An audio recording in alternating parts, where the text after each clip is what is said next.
Break के बाद स्वागत है आपका। हम लगातार बात कर रहे हैं प्रधानमंत्री नरेंद्र मोदी के आज राष्ट्र के नाम संबोधन में बड़ी घोषणा की। तीनों कृषि कानूनों को वापस लेने की घोषणा करते हुए प्रधानमंत्री नरेंद्र मोदी ने उन सभी लोगों से अपील की है जो आंदोलन कर रहे थे कि वो घर जाएं, अपने खेतों में काम में वापस लौटें। सरकार आने वाले सत्र में इन कानूनों को वापस लेने की जो वैधानिक प्रक्रिया है उसे संपन्न करेगी। बावजूद इसके आंदोलनजीवी जो हैं वो बहाने तलाश रहे हैं कि किस तरह से वो अपने आंदोलन को जारी रखें। इसी पर हम बातचीत कर रहे हैं। हमारे साथ किसान अमित सांगवान जी हैं, अधिवक्ता भी हैं, और साथ ही हमारे रेजिडेंट एडिटर मुकेश कुमार जी जुड़े हुए हैं। मुकेश जी से एक सवाल ले लेते हैं और उसका जवाब अमित जी से लेंगे। अमित जी, आप काफ़ी बातें रख रहे थे, एक छोटा सवाल मुकेश जी की ओर से और फिर आपकी प्रतिक्रियाएं लेंगे। मुकेश जी। अमित जी, दो जो आपत्ति आपने जताई है मैं उस पर आपको क्लियर कर दूं। पहली जो आपत्ति आपने ये जताई कि जो व्यापारी थे वो किसानों पहले से आकर के अपने गोडाउन किस तरीके से बनाने लगे और क्यों बनाने लगे।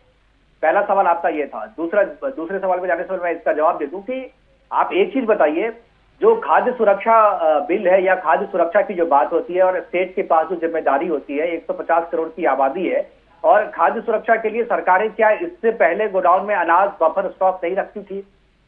पॉपुलेशन जिस लिहाज से बढ़ा है, क्या उस लिहाज से बफर स्टॉक को रखने के लिए गोडाउन को बनाने की जरूरत नहीं थी? आप किस तरीके से जो गोडाउन बन रहे थे आप उसको इस चीज से लेकर के किस तरीके से ये सूचना आपको किसने दी? ये जानकारी आपको कैसे मिली? आप किस तरीके से इस बिल के प्रावधानों को उस गोडाउन से आपने क्यों जोड़ा? ये कहीं ना कहीं राजनीति है। देखिए, कोई भी सरकारें होती है, बफर स्टॉक रखने की जिम्मेदारी सरकार की होती है ताकि वो स्थिति पैदा ना हो जो 1934 में हुआ था और अकाल के बाद जो है भूखमरी की स्थिति हुई थी और हमें अमेरिका से गेहूं मंगवाना पड़ा था। वो गेहूं अमेरिका ने भेजा था जो वहां पर अपने पशुओं को खिलाते थे, वो गेहूं उन्होंने यहां पर इंडिया में भेजा था। तो वो स्थिति पैदा ना हो। भारत जो है आत्मनिर्भर है, अन्न के मामले में आत्मनिर्भर है और दूसरे देशों को अन्न भेजती रही है। तो अब इस दिशा में अगर आपको आगे बढ़ना है, आप पॉपुलेशन लगातार हमारी जो है बढ़ती जा रही है, तो उनके खाद्य की सुरक्षा के लिए सरकार अगर पहले से गोडाउन बना करके रख रही है, अनाज चाहे किसान से खरीदे एमएसपी पे या एमएसपी से कम पे या एमएसपी से ज्यादा पे, किसान अनाज उपजाना तो नहीं बंद करेंगे ना, और सरकार खरीदना नहीं बंद करेगी। या तो सरकार खरीदेगी या कोई दूसरा खरीदेगा। तो कोई भी खरीदेगा तो उसको तो रखा तो जाएगा ना, एक ही दिन में कंज्यूम तो नहीं होगा ना वो। सागवान जी, प्रैक्टिकल सी बात है ये। तो आप अगर कोई व्यापारी अगर अपने व्यापार को सोच करके अगर कहीं पे गोडाउन बनाता है अनाज के भंडारण के लिए, तो आप उसको इससे जोड़ देंगे कि भाई इनको पहले से पता था सरकार जो है अनाज खरीदेगी, अनाज नहीं खरीदेगी, ये खरीदेगा। अरे कोई भी खरीदेगा, अनाज रखा तो जाएगा गोडाउन में ही ना, भंडारण तो उसका होगा ना। अगर सरकार एमएसपी पे ही अगर खरीदती है तो क्या आपको लगता है कि सरकार के पास जो सरकारी गोडाउन है एफसीआई के या दूसरे स्टेट के, क्या वो काफी है? क्या अभी नहीं रखा जाता है? क्या पंजाब में सारे जो अनाज है वो क्या सरकार के गोडाउन में ही है? क्या पंजाब ने वहां पर प्राइवेट गोडाउन नहीं लिया हुआ, हायर नहीं किया हुआ है? क्या दूसरी जगह नहीं रखा हुआ? क्या हरियाणा में नहीं रखा हुआ है? बिहार में, उत्तर प्रदेश में क्या जो प्राइवेट लोग हैं वहां पर गोडाउन बना करके सरकार के अनाजों का भंडारण नहीं किया हुआ है? तो इस तरीके से चीजों को बरगला करके और दूसरे तरीके से दूसरी दिशा में ले जाकर के किसानों को बरगलाने का जो आप लोग काम कर रहे हैं, मुझे लगता है इससे बचना चाहिए। आप भी किसान हैं, आप अधिवक्ता भी हैं, किसान भी हैं और किसान संगठन के प्रवक्ता भी हैं। इस नाते आपकी जिम्मेदारी ज्यादा बनती है कि आप सही चीजें लोगों तक पहुंचाएं और किसानों तक जो चीजें हैं, जो सही में प्रावधान है, उन चीजों को लेकर के जाएं। मुझे लगता है अमित जी की थोड़ा सा बड़ा दिल आप लोगों को भी दिखाना चाहिए। जिस तरीके से बड़ा दिल प्रधानमंत्री ने दिखाया है और जिस ईगो को लेकर के आप लोग चल रहे हैं, वो ईगो अगर प्रधानमंत्री जी ने नहीं रखा है तो आप लोगों को भी अब जो है किसानों तक सही बात पहुंचानी चाहिए। आप लोगों को किसानों को बताना चाहिए कि इस बिल में अच्छी चीजें क्या हो सकता है, कुछ गलत चीजें हो या हो सकता है कुछ सुझाव हो, कुछ संशोधन की जरूरत हो। जैसा आपने कहा कि जो एसडीएम के हाथ में अगर आपको कोई डिस्प्यूट होता है कॉन्ट्रैक्ट फार्मिंग में, तो आप डिस्प्यूट को एसडीएम ही वहां पर तय करेगा। और इसको लेकर के आपत्ति थी, ये आपत्ति जायज थी आपकी और इसको मान लिया गया। और इसमें कोर्ट के इंटरफेरेंस को मान लिया गया कि अगर आपको कॉन्ट्रैक्ट फार्मिंग में किसी भी तरीके की दिक्कत आती है तो वहां का जो एसडीएम है वो नहीं, बल्कि एसडीएम से अगर आप नहीं मानते हैं तो आप दूसरे कोर्ट में अपील कर सकते हैं। तो जो चीजें मानी जाने वाली थी, जो चीजें सही थी, उस पर तो सरकार ने आपकी बात मान ली थी। आप जो एक चीज का रिकॉर्ड बजा रहे हैं बार बार की एमएसपी की गारंटी, एमएसपी की गारंटी, एमएसपी की गारंटी कोई भी नहीं दे सकती। आप ये बताइए ना, इतने सालों से कांग्रेस की सरकार थी, यूपीए की सरकार थी, दूसरी की भी सरकार थी, क्या वहां पर कहीं इस तरीके की मांग की गई? क्या किसी ने एमएसपी की गारंटी दी? क्या आपको लगता है प्रैक्टिकली संभव है? एमएसपी पे अगर सारी अनाज खरीदे जाए सारे किसानों के, तो क्या लगता है जितना बड़ा बजट है आपका, पूरे देश का पूरा बजट अनाज, रेल कहां से जाएंगे, फिर आपको बाकी चीजें कहां से होंगी? आप ये भी तो समझिए ना। अगर सारी एमएसपी की गारंटी दे दे तो जितना बड़ा आपका बजट है वो सारा बजट तो आपको अनाज खरीदने में ही चला जाएगा, बाकी चीजें कहां से आएंगी? आप चूंकि सरकार पे नहीं है, चाहे जो भी सरकार पे रहेगा वो तो प्रैक्टिकल बातें करेगा, सरकार के बाहर में रहने वाली बातें, आसमानी बातें कर सकता है। ये सब सारी चीजें आसमानी बातें हैं, ये प्रैक्टिकल चीजें नहीं है। लेकिन अगर आप उत्तर नहीं समझेंगे तो थोड़ा मुश्किल हो जाएगा। मैं आपको बताइए आप क्या समझाना चाहते हैं? बिल्कुल एक सेकंड माफी चाहूंगा सागवान जी, कुछ तस्वीरें हम अपने दर्शकों को दिखा रहे हैं। ये जो पटाखे फोड़े जा रहे हैं खुशी की लहर है, लेकिन फिर भी कुछ लोग हैं जो आंदोलन पर आमदा हैं, बाल हट पकड़कर बैठे हैं कि नहीं आंदोलन तो करेंगे, और बहाने क्या हो आंदोलन के लिए, इसके लिए समय लिया जा रहा है कि सत्र में जब तक सरकार अपने फैसलों को पुख्ता नहीं करती है तब तक हम अभी भी सड़क पर रहेंगे। ये तस्वीरें दिखा रहे थे, किसानों में खुशी की लहर है, किसान सड़क पर आकर नारेबाजी कर रहे हैं और इस फैसले का समर्थन कर रहे हैं, लेकिन जो आंदोलनजीवी हैं, जैसा मुकेश जी कह रहे थे कि वो बहाने तलाश रहे हैं। बहरहाल इन तस्वीरों के साथ अमित जी आपकी भी प्रतिक्रिया चाहेंगे और आप अपना पक्ष रखें। देखिए, पटाखे बजाने के लिए और जश्न मनाने का वक्त है, क्योंकि काले कानून जो थोपे गए थे, जिसके माध्यम से खेती को बेचा जा रहा था, वो वापस हुए हैं, तो पटाखे तो बजेंगे, जश्न तो मनाया जाएगा, इस बात में कोई किंतु परंतु नहीं है। मिठाइयां भी बटेंगी, ढोल नगाड़े भी बजेंगे, क्योंकि हमारी जो 2 मांगे थी उनमें से एक मांग मान ली गई है। और मांग मान ली गई का मतलब ये नहीं है कि हमने कुछ चीज मांगी थी, हम पे थोपी गई थी, वो वापिस हुई है, तो पटाखे तो बजाएंगे, जश्न तो मनाएंगे थी। दूसरी बात, मुकेश जी ने कहा एमएसपी की बात कही कि यूपी के टाइम आपने तो एमएसपी क्यों नहीं मांगी। अरे देखिए, हमारे किसान संगठनों को देखिए, पंजाब के जो किसान संगठन है, हरियाणा के हैं, उत्तर प्रदेश से हैं, मध्य प्रदेश से हैं, गुजरात से हैं, राजस्थान के किसान संगठन है। आप देखिए कांग्रेस के समय कितने बड़े बड़े आंदोलन किए थे। मान लिया इतना बड़ा लंबा आंदोलन नहीं था, लेकिन एमएसपी की मांग कोई आज की मांग नहीं है। जब देश का गुजरात का जब मुख्यमंत्री नरेंद्र मोदी 2011 में जब वो चेयरमैन थे, उस वक्त तत्कालीन जो प्रधानमंत्री थे उनको चिट्ठियां लिखा करते थे, तो वो चिट्ठियां किसके लिए लिखा करते थे? रूस के किसानों के लिए लिखा करते थे। वो चिट्ठियां लिखा करते थे तो देश के किसानों के लिए लिखा करते थे, और वो एक चिट्ठियां नहीं, वो 2 दफा चिट्ठियां लिखी गई थी।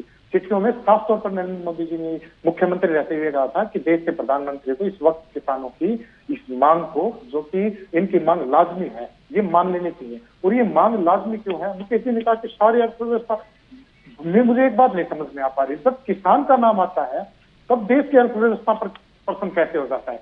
क्या किसान को एमएसपी देने से देश के अर्थव्यवस्था बिगड़ जाएगी क्या? उस वक्त देश की अर्थव्यवस्था को क्यों नहीं सोचा जब नोटबंदी कर दी गई थी? उस वक्त देश की अर्थव्यवस्था को क्यों नहीं सोचा जब जीएसटी को इस तरीके से इंप्लीमेंट किया गया था? मैं एक सिंपल सी बात आपको बताना चाहता हूँ कि देश का 200 लाख करोड़ का बजट है हमारी अर्थव्यवस्था में, तो एमएसपी को देने में सिर्फ 17 लाख करोड़ रुपए का 17 लाख करोड़ रुपए का इन्वेस्टमेंट है। वो इन्वेस्टमेंट ऐसा नहीं है कि 17 लाख करोड़ रुपए, 17 लाख करोड़ केवल पंजाब के किसानों, केवल पंजाब और जो उत्तर प्रदेश और है, बाकी आप देश को छोड़ रहे हैं? पूरे भारत के किसानों को अगर एमएसपी दी जाए तो 17 लाख कितने फसलों की? आप कर लीजिए। लेकिन आज आप कह रहे हैं कि मुझे वीट पे चाहिए और गेहूं पे चाहिए, चावल पे चाहिए, तेलहन पे चाहिए, 22 फसलों का भी देने, बाद में आप कहेंगे जी भाई मुझे सारी फसलों पे दो। आप एमएसपी से ज्यादा लेना क्यों नहीं चाहते, पहले ये बताइए मुकेश जी। एमएसपी से सरकार पे डिपेंडेंसी कब तक रहेगी? सरकार पे डिपेंडेंसी कब तक रहेगी? देखिए एक चीज आप के माध्यम से सरकार कोई प्राइवेट लिमिटेड कंपनी नहीं है। हमारे संविधान के हिसाब से भी आप देखिए, सरकार कोई प्राइवेट लिमिटेड कंपनी तो है नहीं जो अपने फायदे के लिए काम करती है। सरकार को अल्टीमेटली सब चीज प्राइवेट के हाथ में, जनता के हाथ में दे। प्राइवेट का मतलब प्राइवेट की जो जनता है वो क्या यूरोप से आई है, क्या रसा से आई है?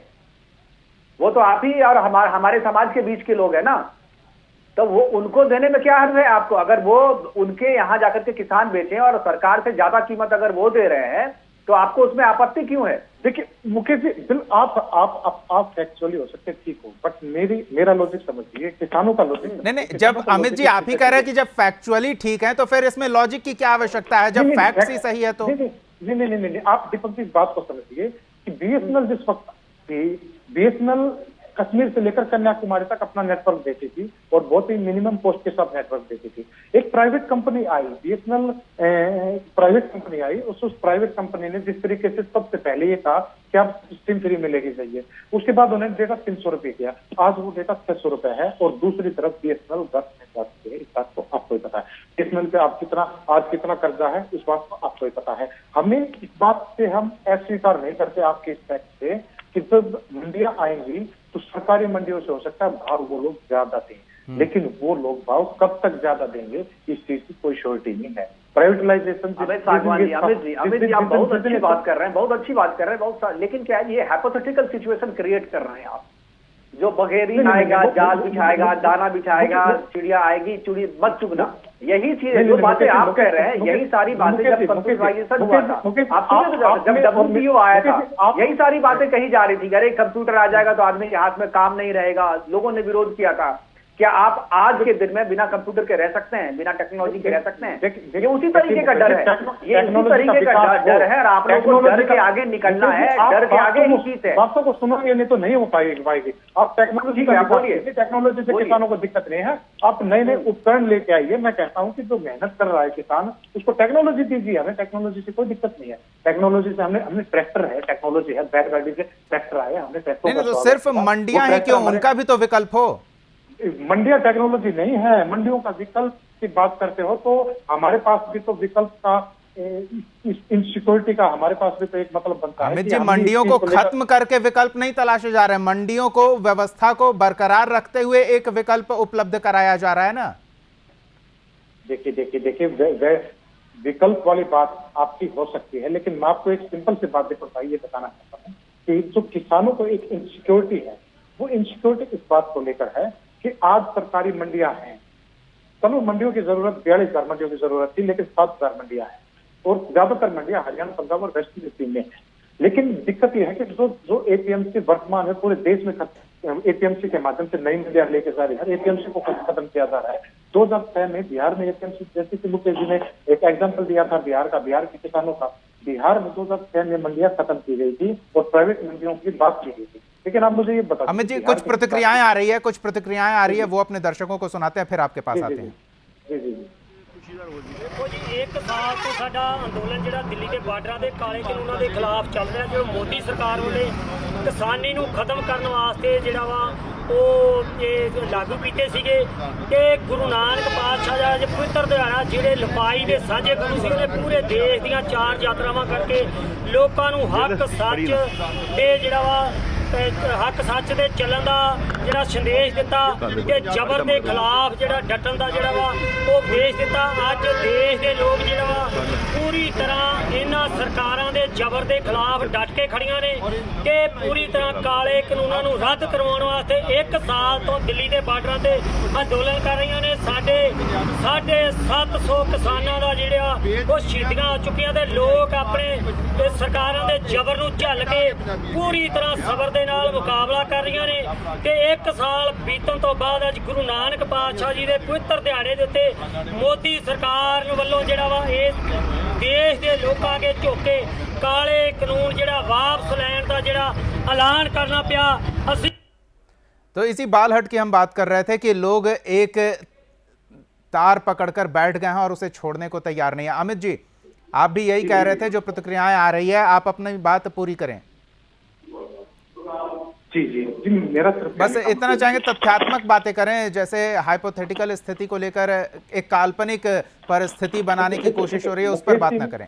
मुकेश जी में और हम में सिर्फ इतना अंतर है, मुकेश जी वर्तमान को देख सकते हैं, हम किसान का भविष्य देख सकते हैं कि वर्तमान में हो सकता है 2 साल 4 साल के लिए आप किसानों को, ये उल्टा कह रहे हैं आप सागवान, ये उल्टा कह रहे हैं आप उल्टा कह रहे हैं। मैं भविष्य की बात कर रहा हूँ, आप वर्तमान की बात कर रहे हैं। मैं कह रहा हूँ कि आप हाइपोथेटिकल सिचुएशन भविष्य के लिए तैयार किया था, वर्तमान के लिए नहीं। आप सिचुएशन पे आप कह रहे हैं कि नहीं, किसान को आगे स्थिति ऐसी रहेगी कि नहीं रहेगी। मैं कह रहा हूँ यही सारी सिचुएशन, यही सारी तथ्य, इन्हीं सब मुद्दों पे इसी तरीके की बातें होती थी WTO के आने से पहले। लोगों को लगता था नहीं, अगर विदेशी कंपनियों को हम अलाउ करेंगे, अगर कंपटीशन में हम जाएंगे विदेशी कंपनियों, तो भाई देसी कंपनियां बंद हो जाएंगी। आज आप देखिए ग्राहकों को सामान खरीदने के कितने ऑप्शन है ना। आप जब एक मोबाइल खरीदने के लिए जाते हैं तो आपके पास 2-4 नहीं, आपके पास हजारों ऑप्शंस होते हैं। आप जब एक मोटर बाइक खरीदने के लिए जाते हैं, आपके पास हजारों ऑप्शंस होते हैं। आप कंप्यूटर खरीदने के लिए आते हैं, हजारों ऑप्शंस होते हैं। तो आप तो अनाज किसानों के लिए वो ऑप्शंस क्यों नहीं देना चाहते हैं?